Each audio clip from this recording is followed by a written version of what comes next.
কেউ যদি চরমুনায় আর জামাতকে সারা ভোট দেয় তাহলে সে কাফের হয়ে যাবে। সোজা কথা, সে কাফের হয়ে যাবে, সে ইসলামের মধ্যে থাকবে না।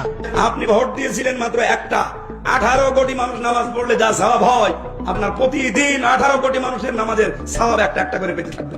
মসজিদের মিম্বার হোক আর চায়ের স্টল হোক, এটা মানুষদেরকে একথা বলেন যে এবার যারা ইসলামের পক্ষে ভোট দেবে তাদেরই ঈমান থাকবে, যাদের ইসলামের পক্ষে ভোট দিবে না তাদের ঈমান থাকার কোনো সুযোগ নেই। যদি আপনি জান্নাতে যেতে চান, জান্নাতে যেতে না চাইলে কোনো সমস্যা নাই, কারণ 72-এর মধ্যে প্রথম কাতারে থাকতে চাইলে, জান্নাত পেতে চাইলে জামাত ইসলাম করতে হবে।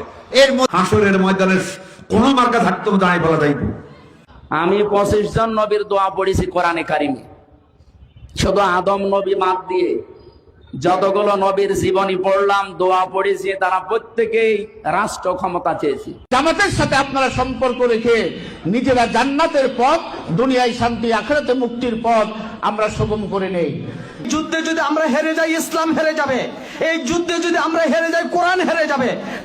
আল্লাহর মেহেরবানি, আল্লাহ সূর্য দিয়ে চাইলু, আল্লাহ তাআলা আর জান্নাত জিয়াকার মর্যাদা দিয়ে। ওমর রাদিয়াল্লাহু তাআলা ইসলাম গ্রহণ করার আগে কি ছিল?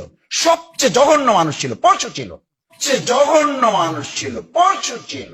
ভূমিকম্প বারবার হচ্ছে কিন্তু সরকারের জন্য কোনো মতে ঘুম ভাঙছে না।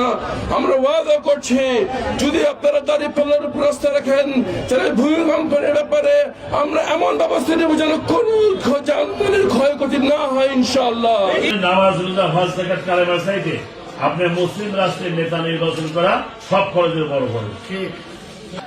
17 মাস পর্যন্ত কেবলা পরিবর্তন করে বাইতুল মাকদাসের দিকে মুখ করে 17 মাস নামাজ পড়েছেন, নিজের কেবলা বাদ দিয়া। দেখেন, মক্কায় রাসূল করিম সাল্লাল্লাহু আলাইহি ওয়াসাল্লাম ইসলাম কায়েম করতে পারেন নাই কেন? মক্কায় তো আবু বকর রাদিয়াল্লাহু তাআলা ছিল, ওমর রাদিয়াল্লাহু তাআলা ছিল, ওসমান ছিল, আলী রাদিয়াল্লাহু তাআলা ছিল না? এরা তো পরিবর্তিত খলিফা হয়েছে। ওমর রাদিয়াল্লাহু তাআলার সময় তো সারা পৃথিবীর অর্ধজাহান মুসলমানদের অধীনস্থ হয়েছে, এবং ওসমান রাদিয়াল্লাহু তাআলার সময় তো বিশাল একটা খেলাফত মুসলমানরা শাসন করেছে। তাহলে এত প্রভাবশালী এক একজন ম্যানেজমেন্টের ক্যাপাসিটি সম্পন্ন শাসক কেন মক্কায় এক্সিস্ট থাকা সত্ত্বেও মক্কা থেকে আল্লাহ রাসূলকে পালিয়ে যেতে হলো? কেন সে কবরে যান? 13টা প্রশ্ন রাজনৈতিক প্রশ্ন। ভোট আমার জন্য একটা ইবাদত। আল্লাহ যেন নিজেই দাঁড়িপাল্লাকে প্রতিষ্ঠিত করার জন্য এই বাড়ি উঠা বেড়ে লাগছে। আল্লাহুম্মা ইন্নী আউযু বিকা মিনান নির্বাসন। জান্নাতের টিকিট পাইছেন কে কে? হাত জাগান তরুণরা, হাত জাগাও। জান্নাতের টিকিট পাইছেন কে কে? হাত জাগান তরুণরা, হাত জাগাও।